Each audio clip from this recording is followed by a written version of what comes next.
Só um instante. Olá, essa é a missão 49 do Habitat Marte.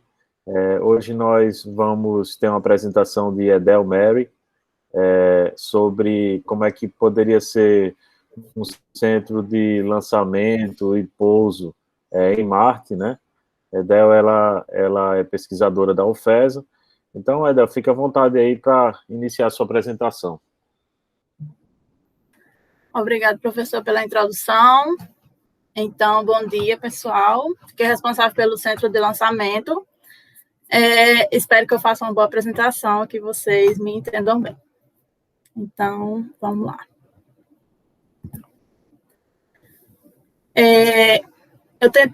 Inicialmente eu tentei abordar, né, todos os tópicos que eram previstos. Eu consegui abordar todos, alguns não muito adentro, porque como foi a primeira vez que eu apresentei esse tipo a primeira vez que eu fiz esse tipo de apresentação, então ainda estou me situando, mas vamos lá. Então, inicialmente, eu quero fazer umas considerações iniciais, né, que essas considerações iniciais são importantes para o lançamento em si, né, que são comparações entre a Terra e Marte. Marte tem uma inclinação axial de 25,19 graus, comparado aos 23,44 graus da Terra. Por causa disso, Marte tem estações muito parecidas com a Terra, embora durem o dobro, por causa do ano marciano, que ele dura quase 2 vezes o ano terrestre. Marte tem uma atmosfera também, cerca de 0,7% da atmosfera terrestre. Isso permite alguma proteção contra a radiação solar, a radiação cósmica. E essa atmosfera também serve como aerofreio para as espaçonaves, né? Que é importante que a gente aqui, onde lê esse centro de lançamento, seria centro de lançamento e pouso, né? Como o professor já havia me informado anteriormente. A gravidade superficial em Marte é 1/3 da Terra. A órbita de Marte ela é mais excêntrica do que a da Terra. Nesse caso, ela acentua a temperatura e constantes variações solares. A pressão atmosférica em Marte também é inferior à necessária para os humanos sobreviverem. E a atmosfera marciana, ela consiste principalmente de dióxido de carbono. Marte também quase não tem campo magnético, então, para refletir o vento solar, no caso, também aumenta os efeitos de radiação.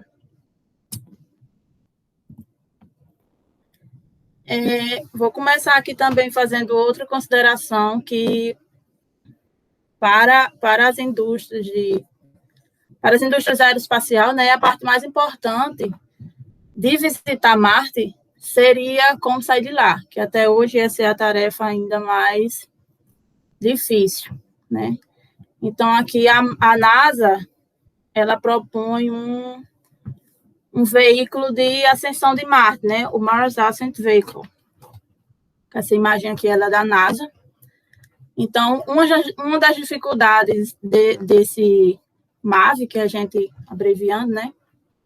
Seria que ele ficaria muito pesado para ser lançado da Terra e pousar em Marte, se fosse carregado com combustível suficiente, né?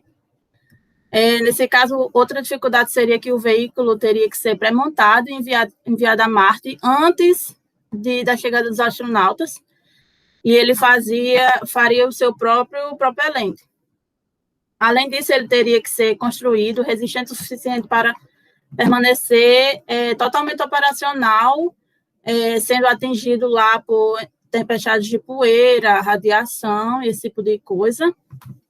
E ele teria que sustentar os astronautas por dias, né, enquanto eles manobrariam para se encontrar com a nave em órbita, que finalmente traria eles para a Terra. Essa outra figura aqui mostra alguns conceitos de exploração que a NASA e a ESA estão trabalhando juntamente para trazer amostras de Marte. Eu estou abordando esse tipo de conteúdo porque seria uma oportunidade de como voltar, né? Inicialmente seriam os conceitos de como sair de Marte para a Terra e fazer esse tipo de troca, por exemplo. Então, esse retorno de amostras, ele seria lançado em 3 etapas, né? Inicialmente, a NASA enviaria uma missão a março de 2020, né, que seria para explorar a superfície, documentar, armazenar amostras. Esse retorno de amostras, ele é previsto entre 2020 e 2030, e seriam 3 lançamentos, né? Que seriam esses 3 lançamentos, eles fariam pouso, a coleta, armazenamento e encontro de amostras para retorno da Terra. Então, inicialmente seria lançado em março de 2020, que ele iria explorar a superfície, documentar e armazenar as amostras.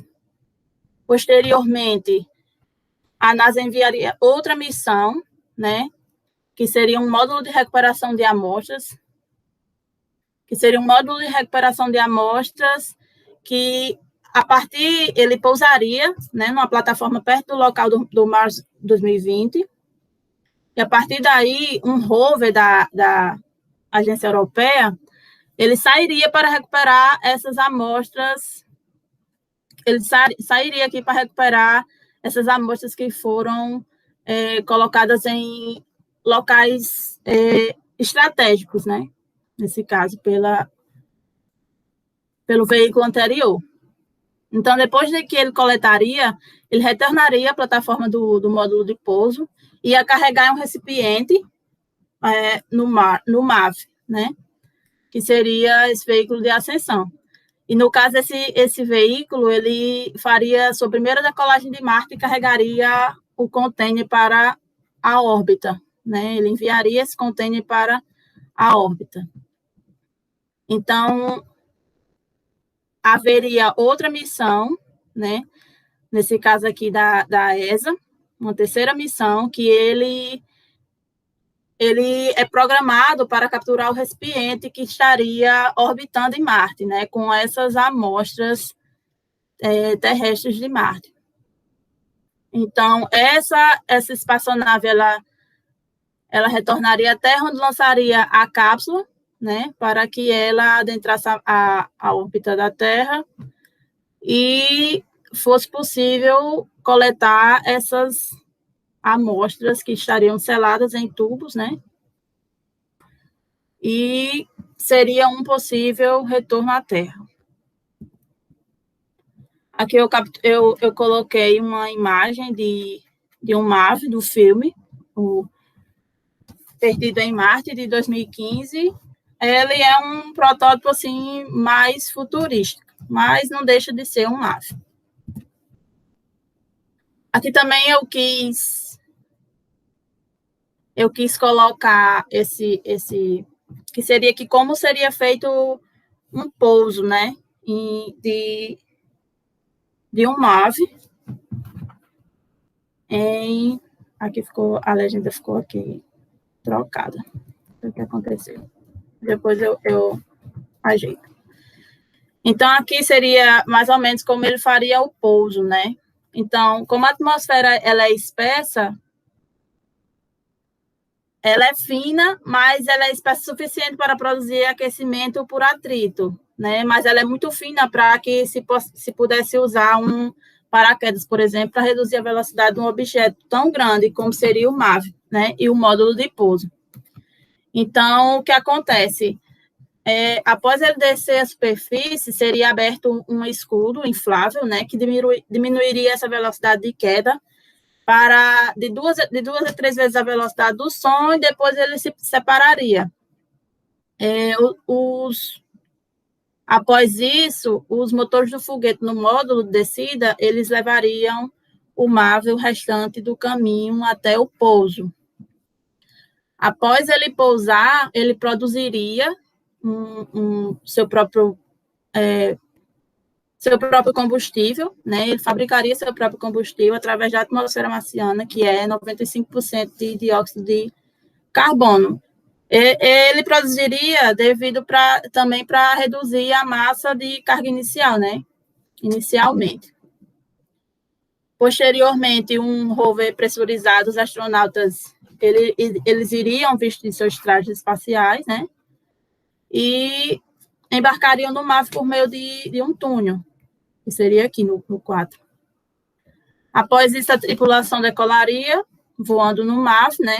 Pelo menos por 43 horas antes de se encontrar com o veículo de retorno à Terra, que estaria orbitando bem acima do planeta vermelho. Então, dando início, já falei um pouco sobre como seria esse MAV e como seria o pouso, então agora entraremos no roteiro que foi estipulado.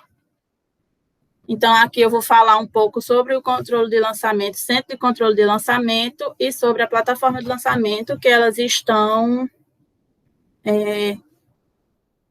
juntas, né?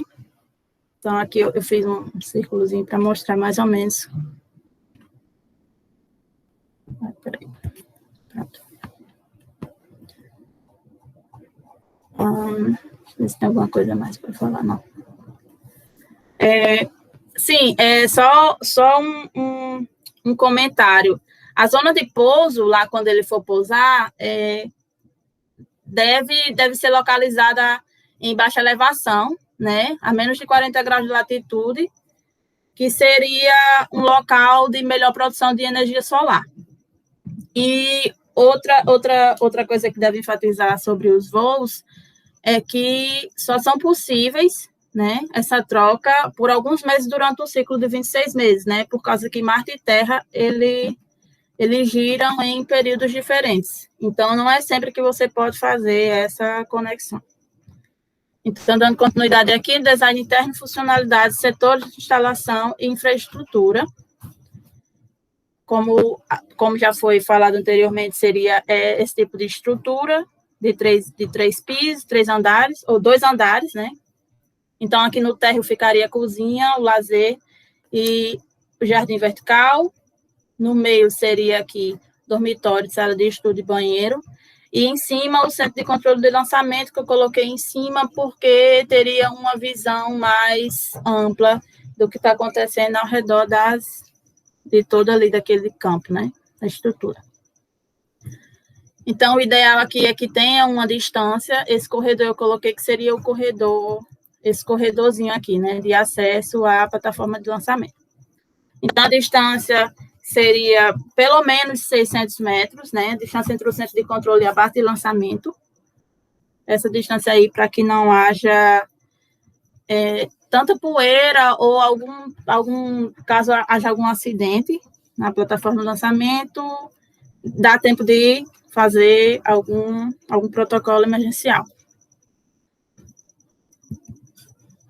Então, aqui seria um conceito, né, do que, aqui no caso aqui, o jardim vertical, com algumas plantas colocadas em estufas para seu crescimento. Aqui seria um tipo de cozinha com alguns armários embutidos e aqui uma área de lazer com academia e alguns tipos de jogos. O primeiro piso seria o dormitório, a sala de estudo e banheiro. Eu coloquei as camas, eu peguei essas imagens que eu gostei bastante do filme, né? Aqui seriam acomodações, como as camas poderiam ser. Os astronautas aqui, eles teriam alguns armários para guardar seus pertences, algumas salas de estudo predispostas assim. Banheiro, chuveiro e alguns armários para guardar itens pessoais. Segundo piso, funcionaria o centro de controle de lançamento, onde a gente poderia ter algumas cadeiras predispostas assim, e teria acesso a vários controles na sala. Então, algumas funcionalidades do centro de lançamento, né, que ele seria usado para gerenciar e monitorar lançamentos de veículos, ia conter equipamentos de telemetria, rastreamento de instrumentação, controlar a verificação de pré-lançamento, booster e espaçonave, e dispor de um centro meteorológico para monitorar o clima e tempo da região. Aqui, o ambiente externo, a gente ia ter antenas de transmissão e comunicação, tanto para fazer a comunicação entre Terra e Marte, como até a plataforma de lançamento.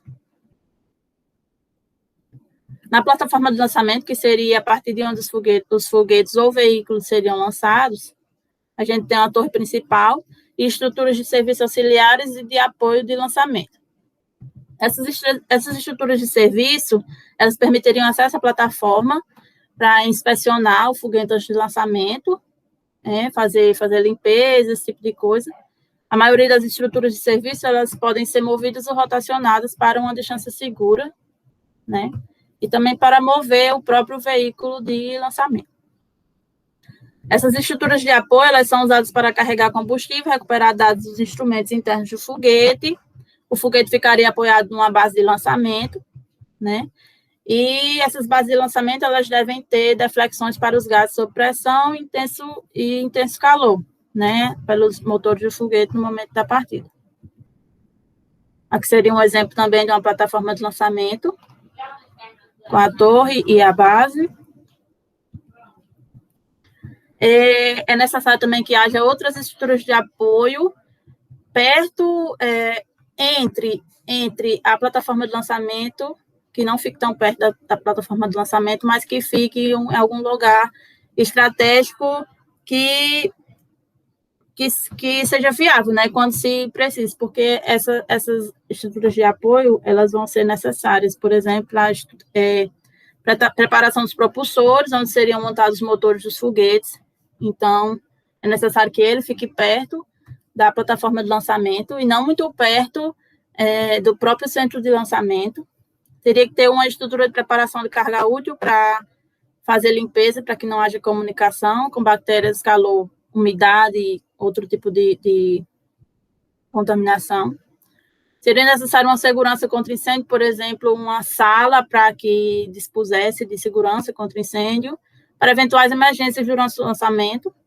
É necessário também que tenha um sistema de controle para evitar acesso de pessoas, por exemplo, cerca, sistemas de monitoramento, drones, porque aqui lá não vai ter, basicamente, helicópteros, vamos dizer assim, para fazer aquele sobrepouso da área ao redor, né, para verificar se não tem algum tipo de pessoa ou coisa que dificulte ou venha causar problemas no lançamento. Necessário também que tenha um lançador universal para que tenha a inclinação ideal, né, para o lançamento em relação ao chão, e uma torre móvel para recuo na hora do lançamento. A quantidade de astronautas, eu coloquei que são necessárias 5 pessoas por causa da demanda de serviço, né, porque tem que ficar responsável tanto pela plataforma quanto pelo centro de lançamento. Então, no caso, seria um comandante-chefe, que seria o comandante-chefe do centro de lançamento, o comandante da missão e 3 engenheiros diversos com conhecimentos técnicos e gerais da área, né? Deveres do comandante-chefe, que seria o chefe da equipe, seria o diretor do lançamento, que ele seria responsável pela decisão final do lançamento, né, o go, não go, após consultar os outros membros relevantes da equipe. Esse próprio comandante também seria o diretor de fluxo, que seria responsável pela preparação da aeronave e atuar como consultor no centro de lançamento. Então, ele garantiria que todos os sistemas de rastreamento e comunicação estivessem prontos para o lançamento, garantiria que o espaço aéreo inferior e as áreas de aterrissagem permanecessem livres para o lançamento e monitoraria o clima-tempo próximo ao local do lançamento. Ele seria o responsável pelo centro de controle do lançamento em geral, né? E teria suas tarefas. As funções dos outros cargos, no caso, o comandante da missão seria um diretor de testes, ele seria responsável por testes de pré-lançamento e reportaria-se direto ao comandante-chefe. Seria responsável pela tripulação de voo, pelo pessoal da plataforma de lançamento, pelos engenheiros. Então, ele coordenaria, monitoraria e supervisionaria a taxa de lançamento desejada, a montagem do veículo espacial e todos os seus requisitos de segurança. Eu não coloquei todas as tarefas, mas eu coloquei algumas tarefas que seriam mais importantes em si. Aqui, no caso, eu coloquei só um engenheiro, que seria o engenheiro-chefe, né? Os outros engenheiros seriam subordinados dele. No caso, o engenheiro-chefe, ele delegaria os serviços para a equipe de engenharia, seria responsável pelos outros 2 engenheiros, né? O engenheiro-chefe seria responsável pelo monitoramento e controle das operações terrestres, de carga útil, tanque e booster. Seria o diretor de recuperação landing e no landing, e seria responsável pelo controle da contagem regressiva até o lançamento. Eu coloquei como função do engenheiro-chefe, mas aí ele poderia delegar essas tarefas para o engenheiro 2 e 3, né? Recurso necessário para 1 semana por pessoa, então eu coloquei água e comida, supondo um peso médio de 73 quilos, no caso teriam 5 astronautas, 3 mulheres e 2 homens. Então, a água consideraria-se beber 35 ml de água por quilo por pessoa, né? Então, por pessoa, daria 2,6 litros de água por pessoa o dia e aproximadamente 18 litros de água por semana para uma pessoa, né? E é recomendável calorias por dia em Marte, devido ao tipo de a gravidade. Então, é recomendado que 2.400 quilocalorias para mulheres e é recomendado 3.000 quilocalorias por homens. Então, eu fiz esse cálculozinho aqui. E de comida, no caso, a gente teria para as 5 pessoas 92.400 quilocalorias por semana para 5 pessoas, que seria a diária, ou a semana seria 16.800 quilocalorias por mulher, né, para cada mulher, e 21.000 quilocalorias para cada homem. Eu coloquei por quilocalorias porque tem alguns quilos, então não coloquei por quilo porque tem alguns quilos que têm mais quilocalorias do que outros. Então, alguns recursos possíveis de gerar insuto ou transportado da Terra, que é o item 6, então eu coloquei in situ, os mais importantes para a plataforma de lançamento em geral, seria, a gente já tem, né, disponíveis em Marte, o oxigênio, nitrogênio e água, a gente só vai ter não vai ter ainda como separar, mas supondo que tenha como separar. Então, esses recursos já estão disponíveis em Marte, que é extremamente importante para a sobrevivência. Então, o próprio solo, que é rico em materiais, minerais e metais, ele poderia servir para fornecer materiais industriais de construção, para a construção da base, tubulações, rodas, peças de veículos itinerantes, né? A própria construção de metais, ter como acessar algum tipo de metal lá. Os compostos com alta energia química poderia servir para combustíveis de foguete, né? A atmosfera é bem propícia a isso. Era necessário que a gente produzisse lá in situ um projeto razoavelmente autônomo de engenharia para que a gente tenha um suporte maior de fazer pelo menos peças pequenas, com precisão, por exemplo. E alguns polímeros, a gente pode também produzir alguns polímeros lá, através do oxigênio, hidrogênio e carbono, né? Esses polímeros poderiam servir para inserção em impressoras 3D, por exemplo, e para a produção de equipamentos e peças de reposição, né? Alguns plásticos. E a gente também tem o dióxido de silício, encontrado em abundância lá também, que pode ser usado para fazer fibra de vidro também, seria um excelente material para construir vários tipos de estrutura, por exemplo, que no início seria muito viável.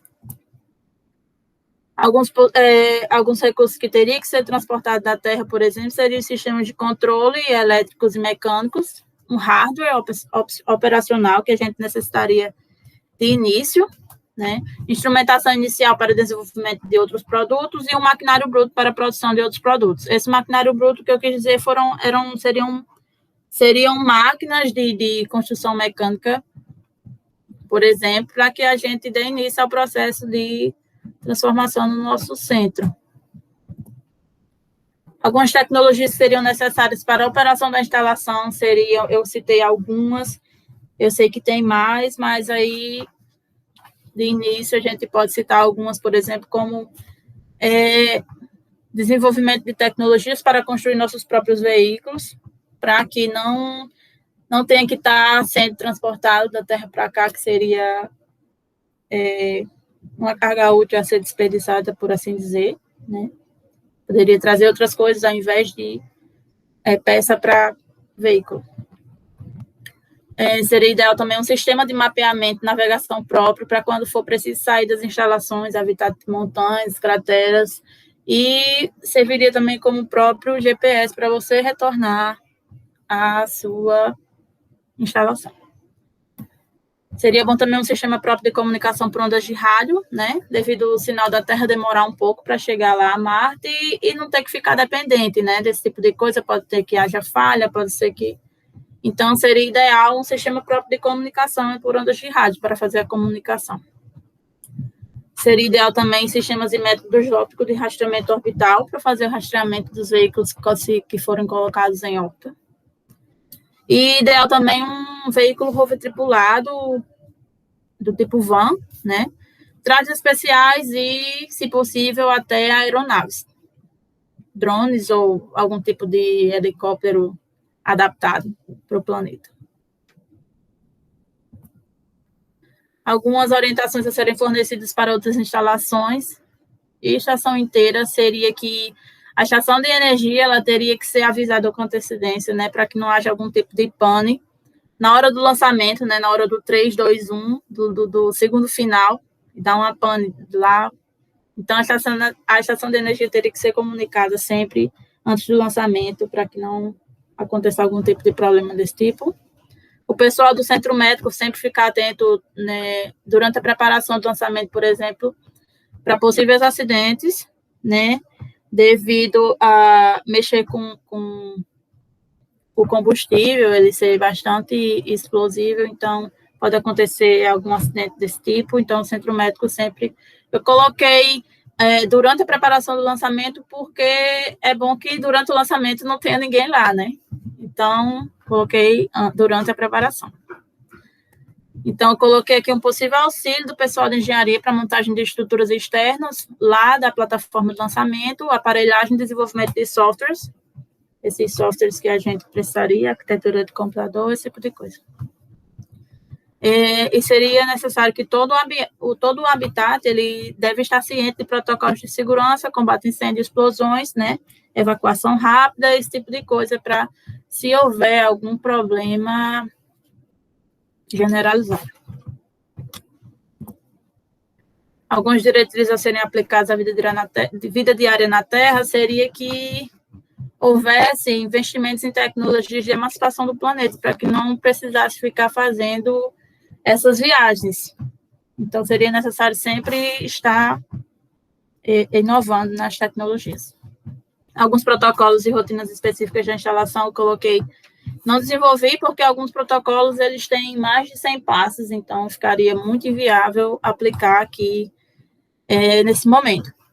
Então, alguns protocolos seriam higienização para quando voltar às atividades extraveiculares, preparação de alimentos, protocolo para atividades extraveiculares, para o uso de banheiro, racionamento de água, racionamento de energia, protocolo de monitoramento de sistemas, de lançamento, protocolo de pouso, protocolo de montagem de veículo espacial e protocolo de montagem de estruturas. Aqui são alguns, né? Teriam mais protocolos na hora do lançamento, de pouso, de meteorológico, esse tipo de protocolo. Sempre é preciso utilizar. Protocolo de segurança seriam os protocolos em caso de acidentes com combustíveis, em caso de acidentes com estrutura, em caso de acidentes fatais, a gente não quer que ocorra, mas é possível. Protocolos para evacuações e protocolo para problemas psicossociais. Para as atividades de ocupação, a gente tem os protocolos para a utilização da academia interna, né? Como a gente está lidando também com o vírus, a gente sempre tem as atividades externas e internas, então é necessário também os protocolos de utilização interna.